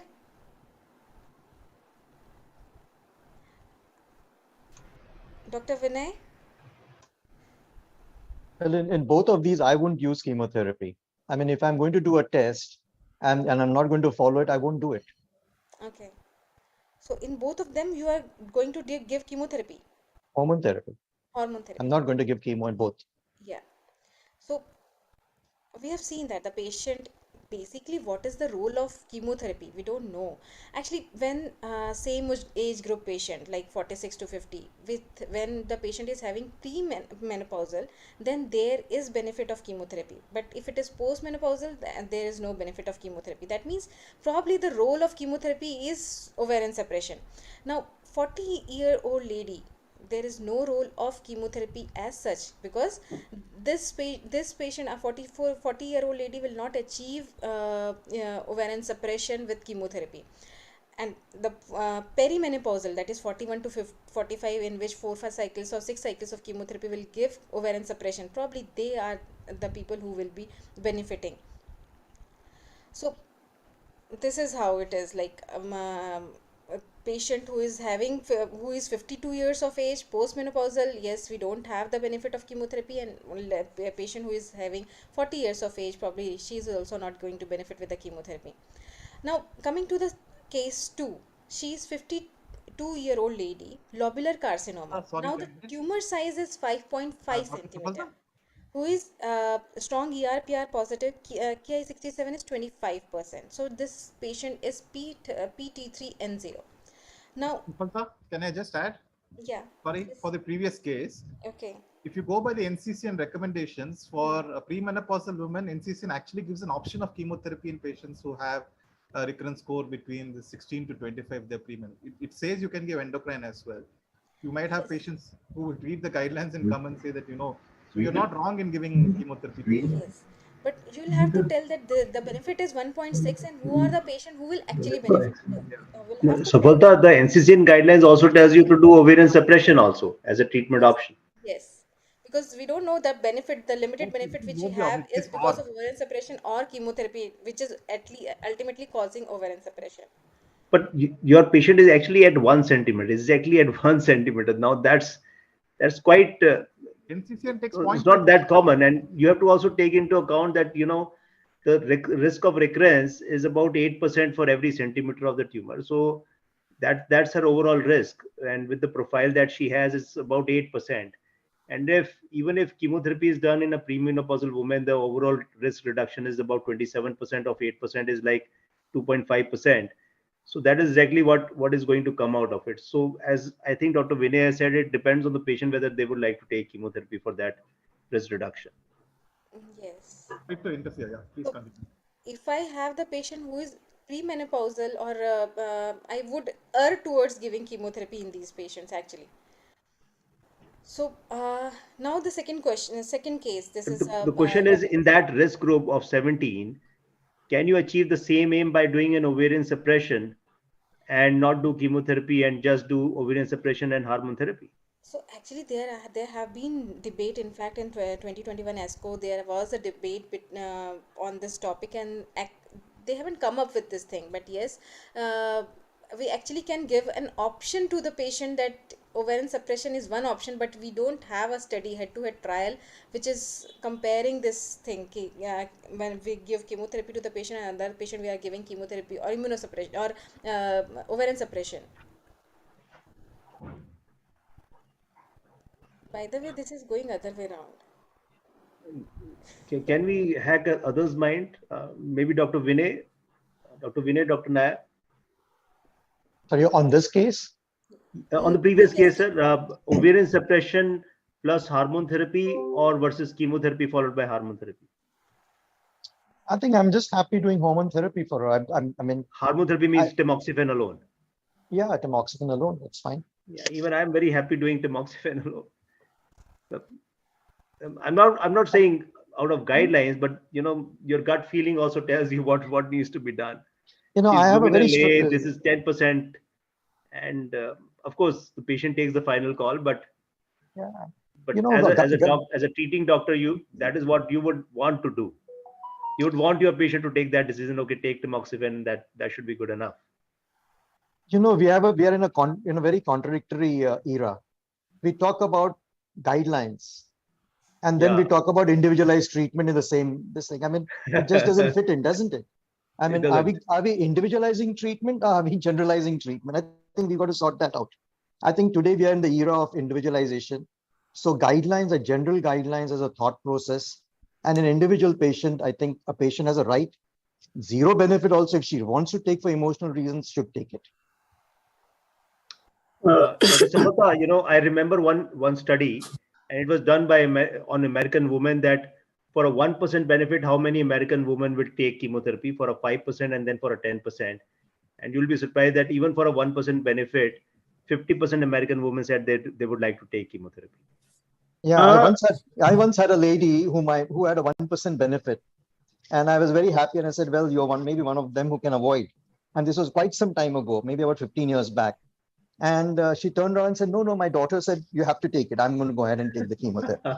So which proves that, you can't decide these things. I mean, your job is really to discuss the pros, the cons, toxicity, that is near-term toxicity, long-term toxicity. You've got to take her through that. And what is the potential benefit, maximum and minimum, that they can really expect? Once you've done that, it's really their choice. Agreed. Yeah, I also completely agree to that. You have to completely talk to the patient, document everything, and then leave the final decision to the patient and the family. And the decision making is many times multifactorial, and sometimes not scientific. All of us have experienced that. I think, Dr. Safalta, because we are already at 8 o'clock, we should go ahead with the next cases, because we don't want to go too much over time. Okay, so the second case is a 52-year-old lady. She is postmenopausal lobular carcinoma, grade 2. The tumor size is 5.5 centimeter with a Ki67 of 25%. So this is PT3N0. So would you offer oncotype DX in this patient?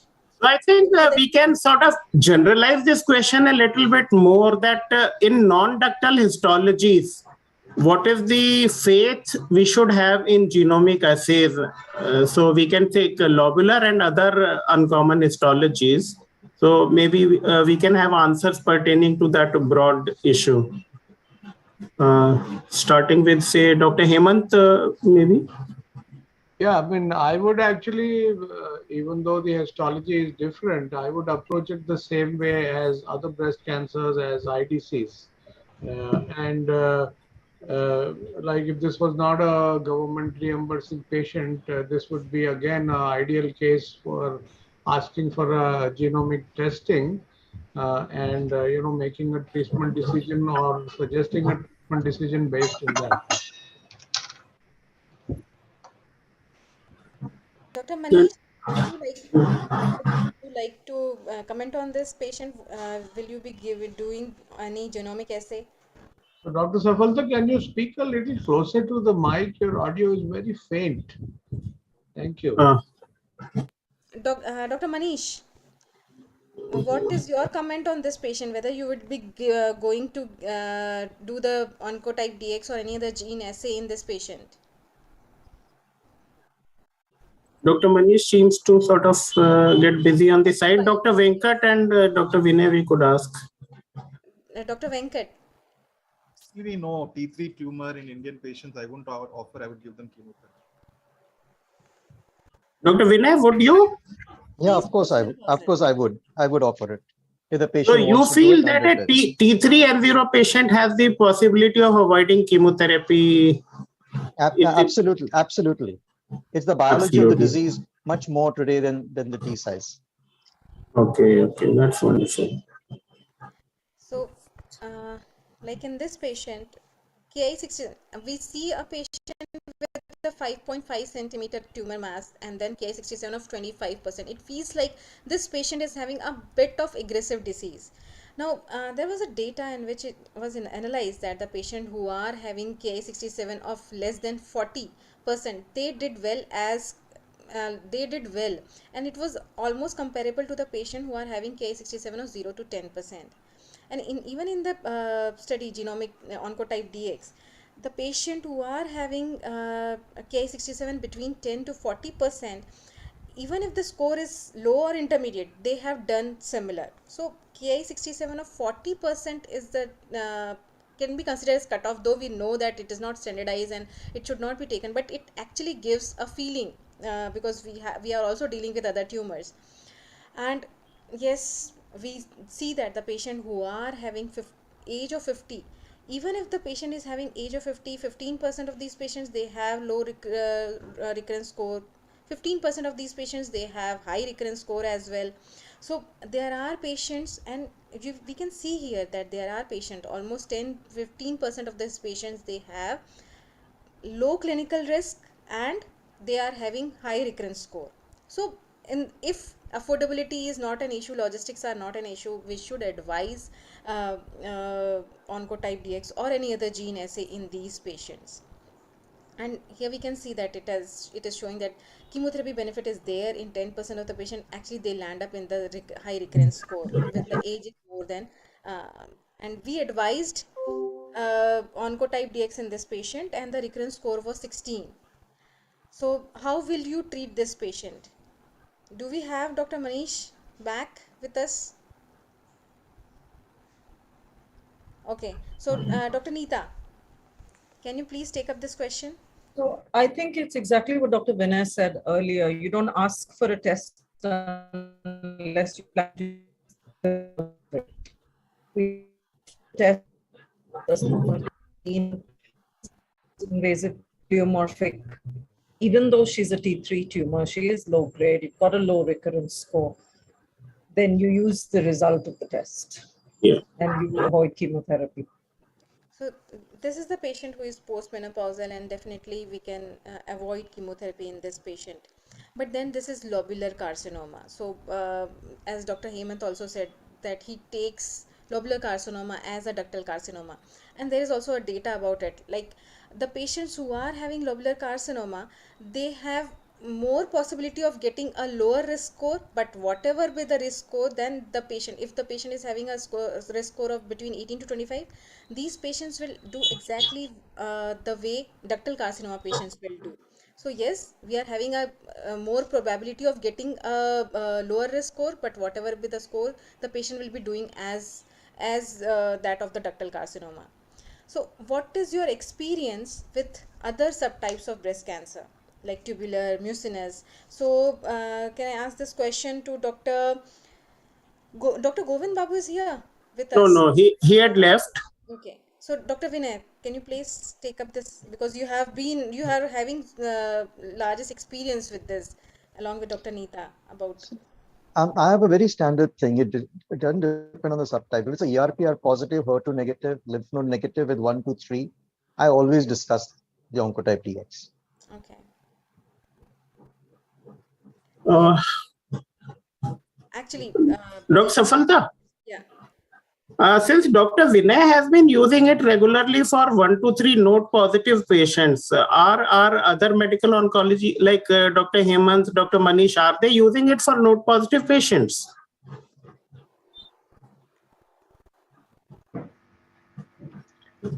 So we are using it.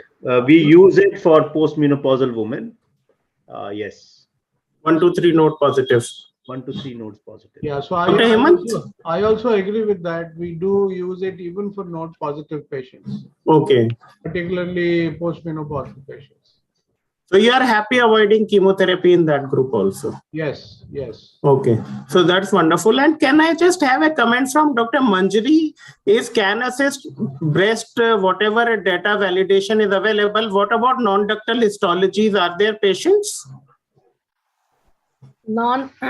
Sorry. Yes, so we do have very few percentage of luminals and other non-standard cancers, non-ductal cancers. But there is some, but it's not a lot, I must say. Not a lot. Okay.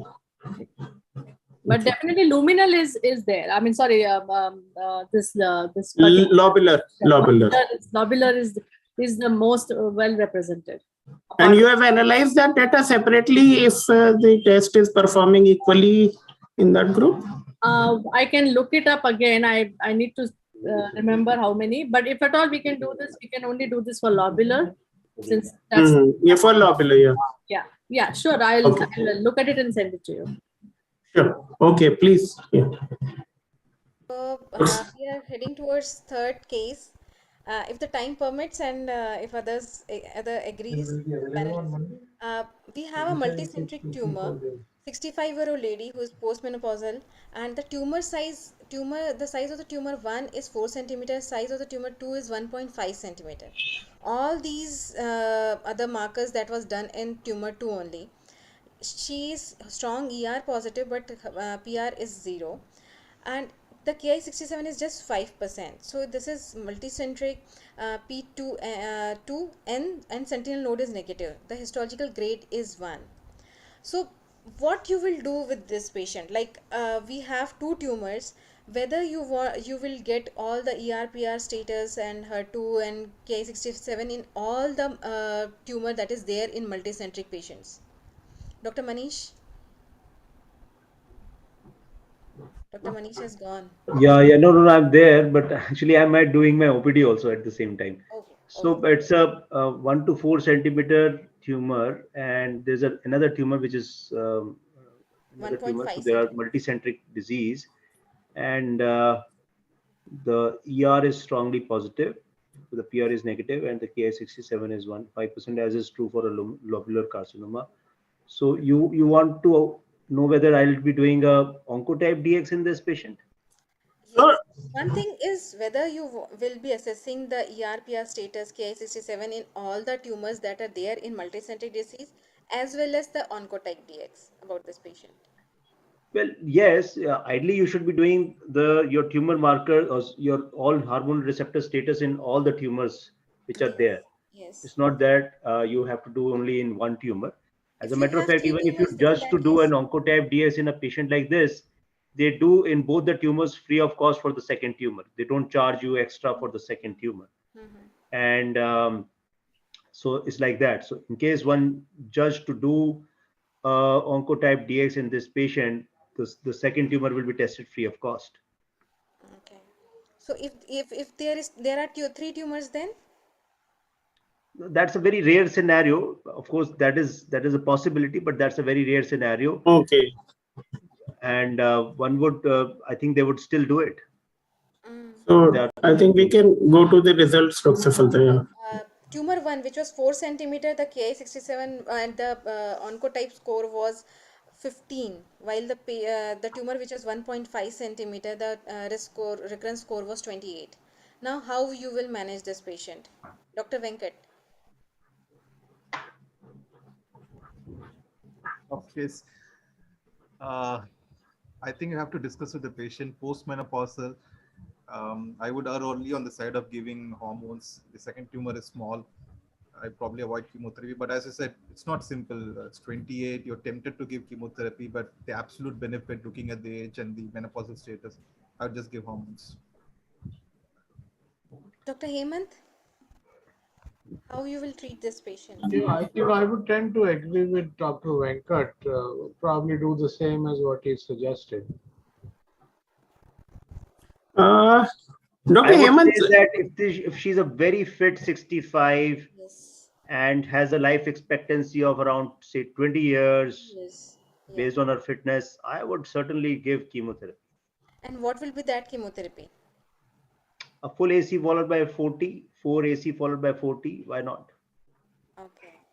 I mean, Dr. Faltaya, if people can argue that TC into 4 is good enough based on the US Oncology study 9735, but we have studies if patient requires chemotherapy, then it should be a full-hearted chemotherapy. And why not? We have the ABC trial, which is the US study, which showed that it's not wise to avoid anthracyclines. We had the EPC-TCG meta-analysis published in this very San Antonio meeting, which says that the anthracyclines should be included. It's not wise to forego anthracyclines. And as such, the ABC trial compared 6 TC to 4 AC followed by 4 T, not just 4 TC. And the simple leap of logic would say that 4 TC would be inferior to 6 TC. And 4 TC was actually compared with 4 AC in the US oncology study. So I think a 4 AC followed by 4 T would be my choice. But I cannot say that somebody who's using 4 TC is absolutely wrong, but I think that's under treatment. Dr. Safalta, can I just ask a question? Like what Dr. Hemant and Dr. Venkat said about avoiding chemo. So the thing is, when there is a recurrence score of 28, so as of today, with the current cutoffs which are defined, 28 would be considered as a high risk score. So if we have a high risk score, even though it is in a smaller tumor, I have generally felt that as a surgeon, if there's a more aggressive biology in a heterogeneous tumor, then the aggressive biology becomes the deciding factor. Yeah, so again, if I were to qualify my answer, if it was a very fit 65, 70-year-old postmenopausal lady, then that is one option which has to be discussed with the patient.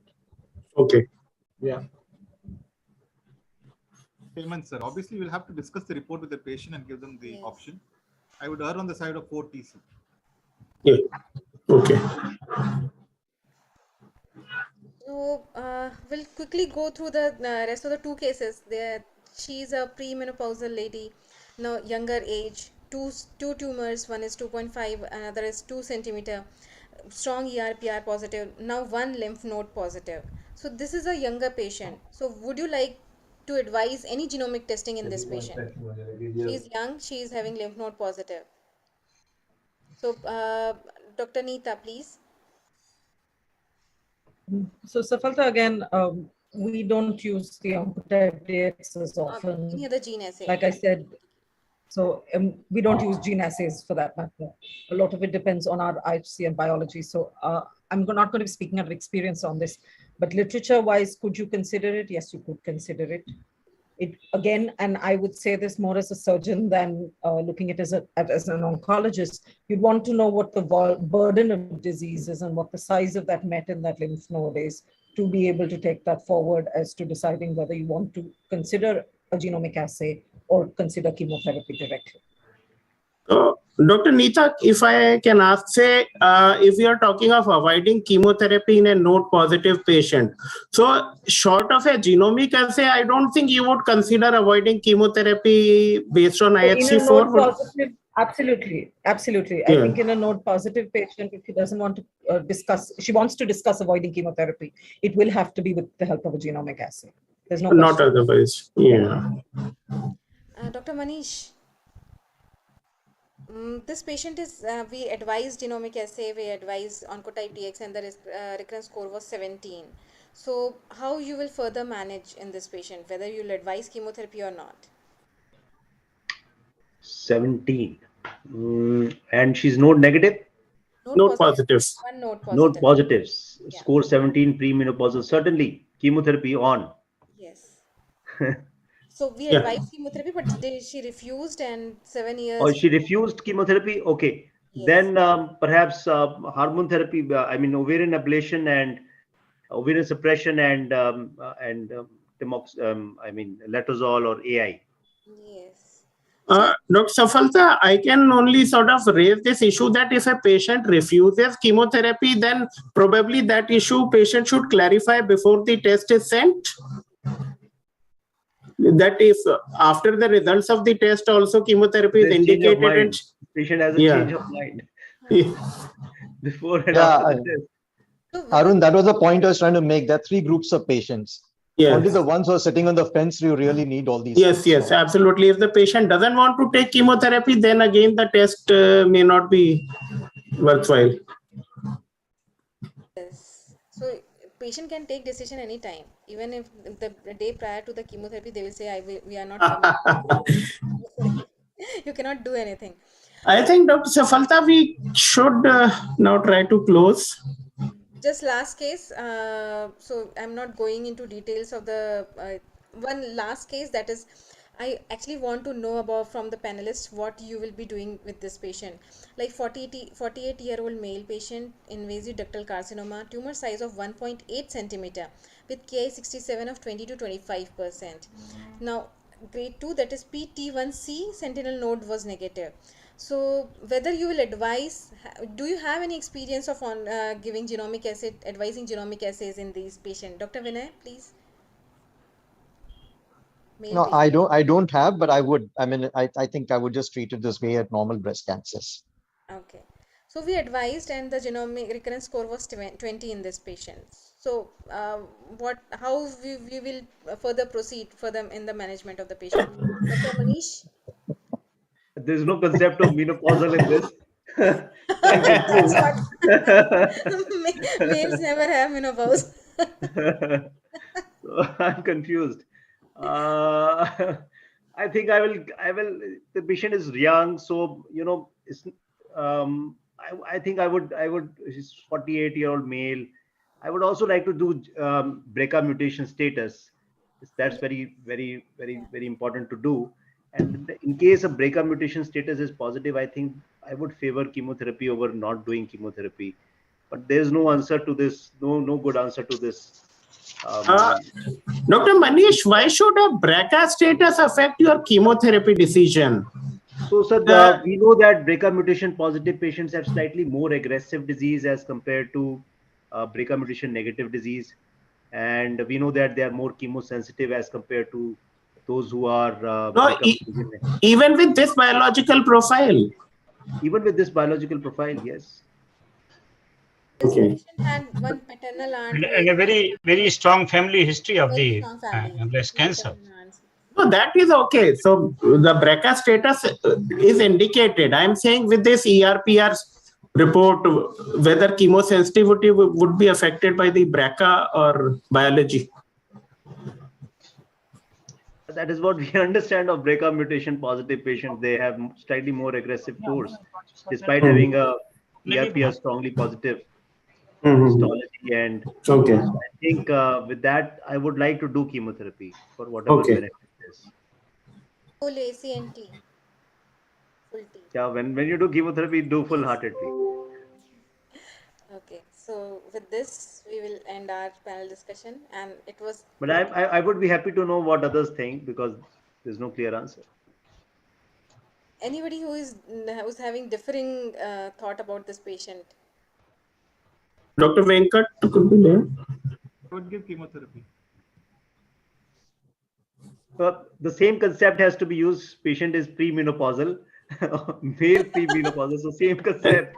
They are treated alike, like female patients. So I think I would do chemotherapy in this. Yes. So, Low risk patient. Yes. So I think definitely a wonderful panel discussion, and Dr. Safalta really worked hard at organizing a diverse array of cases, and we had some interesting discussion. Yeah, very nice cases. I must congratulate Safalta. Very good. I learned a lot actually.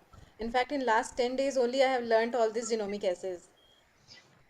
So okay, I think then that is the panel discussion is over. So Dr. Vaishali. Yeah, I think it's now turned to thank the faculty as well as to the audience. So over to Dr. Rajiv. Yeah, okay. Thank you, Vaishali. I joined a little late because I was a little stuck up in the OT. But anyway, thanks to my speakers, panelists who accepted our invitation. And I will name all of them: Dr. Govind Babu, Dr. Manji, Dr. Manish Singhal, Dr. Vinay. Hemant has left, but Dr. Venkatraman and of course Dr. Neeta Nair, who always accepts our invitation and has been present. These type of seminars we are doing for the last 2 years. It's a regular affair, virtually every month or two, and we are very happy that there is a large attendance. Almost 150 people have attended this seminar today.